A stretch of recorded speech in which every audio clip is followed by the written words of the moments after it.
everyone. Today we are going to talk about the story of Galaga.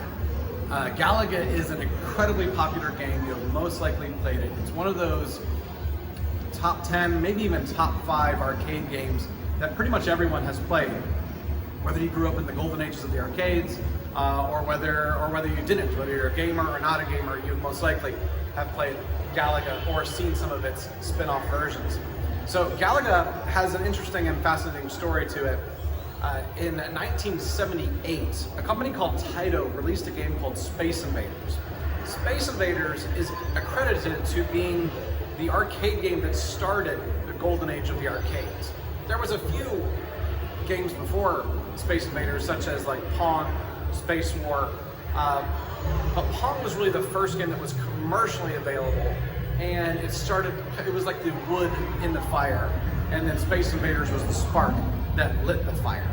So Space Invaders was a huge hit, especially, and more importantly so, in Japan, where Taito had their headquarters.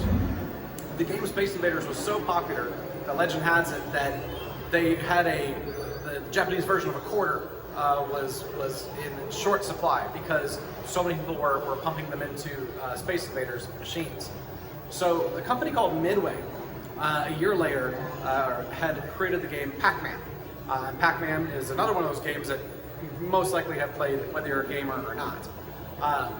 And that was in 1980. And Midway needed another hit, so they looked over to Space Invaders for some motivation for a great next hit. And they came up with the game Galaga. Now, Galaga is actually a sequel to a game that came out around the same time as Pac-Man, and it was called Galaxian. Galaxian was a hit. It was a big deal game, but nowhere near as popular as Galaga would be.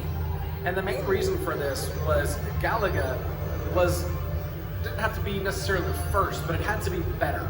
So if Space Invaders was first, the gameplay of Galaxian and Galaga is pretty much the same thing, but they did it just a little bit better, and that coasted their way into fame. So essentially, if you've ever played the game Space Invaders, you'll have seen that you are just a ship that goes across the bottom of the screen, and you're shooting at alien bug-like creatures that are slowly moving towards you. The game is fun, but it does get boring pretty fast, especially by today's standards. So Galaga changed things up a little bit by having the actual bug-like creatures come down and be more aggressive towards the player. That was great, but where they really got their fame was in the Galaga Motherships. There's 4 ships that come in on every battle, or every stage, and if the mothership comes in, it will use a tractor beam. And again, if you played Galaga, you know exactly what I'm talking about.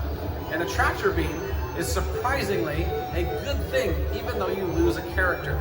So what happens is the tractor beam will capture the player and take them hostage back up to the top of the screen. If you can fire a very skilled shot, you will actually get your ship back.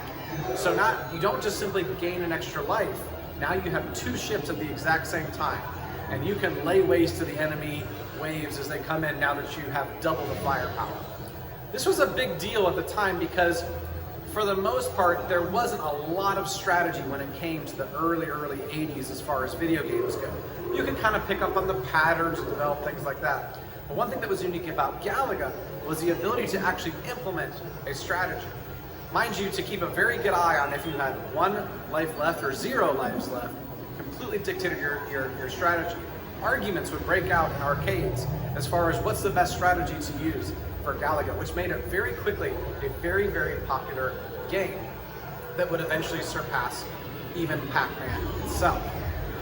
Now, in 1981, Midway again released another game called Miss Pac-Man. Now, Miss Pac-Man and Galaga are considered to be the 2 most successful arcade games of all time, and they were both in 1981. Later, Midway released 25 years later, Namco released a new arcade machine that was called the 25-year Anniversary Edition that featured both Galaga and Miss Pac-Man in the game at the same time. They released this again on the 30-year anniversary as well. So the point is, even if you're not super into video games, you have most likely played this game. And we actually have 2 copies here at Arcade 92. we have this one. This one is a little bit more authentic in its original design, where if you press the fire button, it'll only fire 2 bullets at one time. So many times we get people complaining, saying that there's something wrong with this Galaga. There's nothing wrong with that.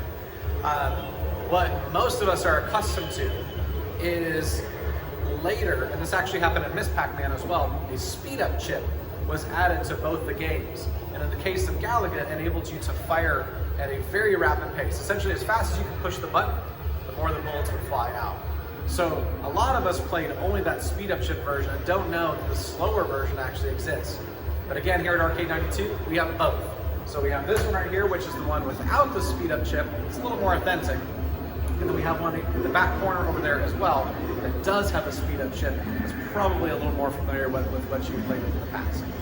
So this is one of about 100, well in this case 2, of about 100 different games that we have here at Arcade 92. We have a mix of 80s retro, late 80s retro, 90s retro, which our namesake is 1992 from the golden age of video games that started in 1992. We also have pinball, as well as a modern esports lounge. So here at Arcade 92, we embrace the full spectrum of the gaming industry. We also have the retro consoles, such as Nintendo, Super Nintendo, Genesis, the original PlayStation, so on and so on. Oh, and of course the Atari 2600, that's a big deal one as well. So, come on down to Arcade 92. We have a full bar. If you're 21 and up, we have plenty of options for you to drink. If you're under 21, we have a lot of non-alcoholic beverages as well. And we have a full kitchen too, so over a dozen entrees in the kitchen that are delicious. We definitely have the best food than any other barcade that I've ever been to. And I've been to a lot. So come on down to Arcade 92, it's time to play again.